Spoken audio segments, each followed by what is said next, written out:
Today we're taking a look at the RICOH GR IV.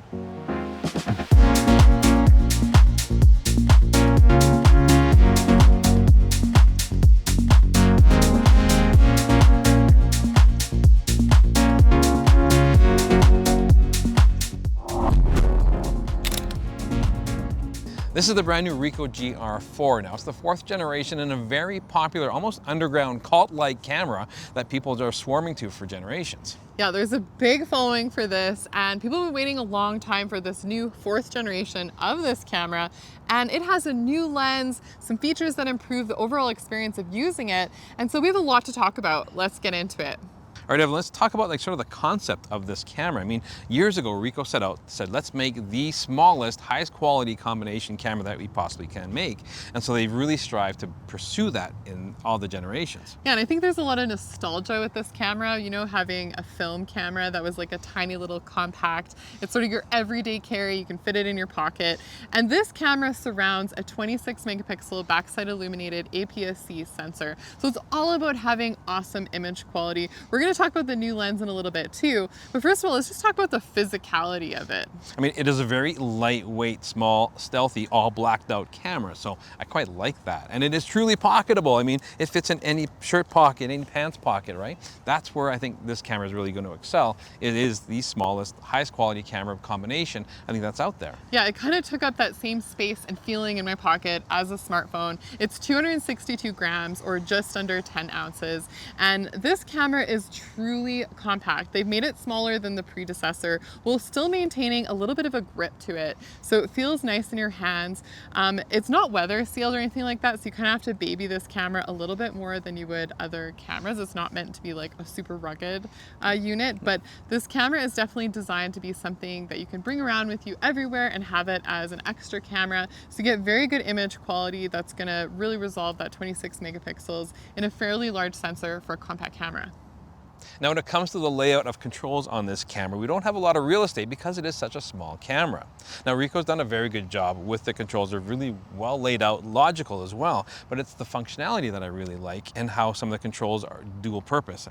Yeah, it's meant to be this one-head design experience, and they've actually thrown back to some features that we saw in the RICOH GR2 and the original GR in terms of the layout structure. I like that the rear command dial is also push-in that you can customize for changing your exposure, and we also have this exposure compensation lever here that is in a vertical orientation. But I do find that the hold of this camera is quite nice with the grip that we talked about a little bit earlier, and just some of the refinements that they made to the whole experience make this really pleasurable to use. I also think that the interface is nice on the menu here. The screen can be used as a touch screen as well.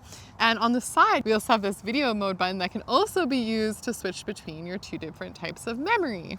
So that's kind of cool. So we have micro SD card, which I'm not a huge fan of, but I'd rather have, you know, a removable memory card than no removable memory card. They're cheap. I mean, you can get memory, it's great, but then there's also another form of memory, which is internal. So 53 gigabytes worth of internal data, which is going to give you plenty of shooting time. No worries about that. Yeah, it's also great because you can have a backup option. So if you're shooting something that's very important to you, you can have a little bit of redundancy between the card as well as the internal memory. Or if you forget your memory card, you always have memory right on board. So I like that quite a bit. And when we look at the battery of this, it is actually giving you a bit better battery life, about 20% more. So we're getting like 50 more shots out of this. Now it is still a relatively small battery. It's 250 shots, SEPA rated. So you want to definitely make sure you have some extra batteries with you, easy to carry around, like this compact camera. Yeah, now a trick feature I really like on this camera, which I don't think I've seen on anybody else, is we do have on our mode dial here, if I want to go from manual or program, there's a lockable, which is really nice. I don't have to worry about it being accidentally knocked out, but that same locking lever or switch or locking button actually does something. So when you're in program mode and you change your settings around, you can quickly touch it and it brings it back to sort of factory what it recommends. Overall, when it came to the design and functionality of this camera, I found myself within 5 minutes really appreciating what this camera is about and how to navigate it quite easily. Another thing I really appreciate about this, Dave, is the fast startup time. It is 0.6 seconds. I'm finding it really quick. It's incrementally better than the 3, but of course, a big difference from the GR2 and the original GR. Even though it's very small, it is noticeable in the functionality of the camera. When you want to whip it out of your pocket and be able to capture those moments, you're doing street photography, you want to be able to shoot something right away, that can make a big difference to you. 100%. Now, we also have stabilization on this camera. 6 stops of stabilization, which really helps out when you're hand holding a very lightweight camera, and especially some of the more suspect shutter speeds. Yeah, and this is paired with a very big upgrade for the camera, which is a new optical formula for the lens. So it's an 18.3 f2.8 lens, which is giving you a 28mm equivalent. And I like this focal length. I think that it's nice for being able to shoot the world around you, kind of have more of that environmental look. It works great for landscape, street photography, and just everyday life experiences. Now, I thought the GR3's lens was quite good already, so any improvement though, I'm all for it.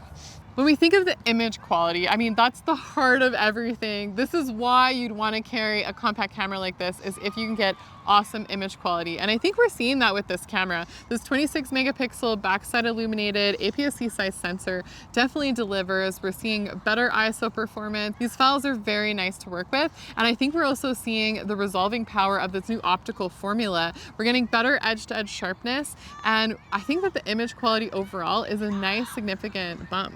Yeah, now when it comes to the autofocus of this camera, we are seeing it's good, right? But we're spoiled nowadays with with some of the higher quality autofocus systems on the market. Like, they're kind of insane. Yeah, the tracking abilities are not on par with many modern tracking autofocus systems. It sometimes gets confused, and it's just not something I would totally want to rely on. But you know, single point is snappy, and there is some snap focus modes that we've seen in the previous models. And if you want to work with these predetermined distances, and now with the new snap focus option on the mode dial, you can also customize the depth of field. So it does give you some options, and I think people that are used to the RICOH system and want this type of camera are going to find these modes just fine for their use. It certainly almost embraced the quirks of this camera for the experience of it, I find. Yeah. You know, so it's kind of it's impressive that way, and I find myself reaching for it quite a bit. You know, usually I use my phone for a lot of just sort of quick shots, right? But they have limitations with the quality they have, and even though they've gotten significantly better, this is a lot better than your cell phone is going to deliver.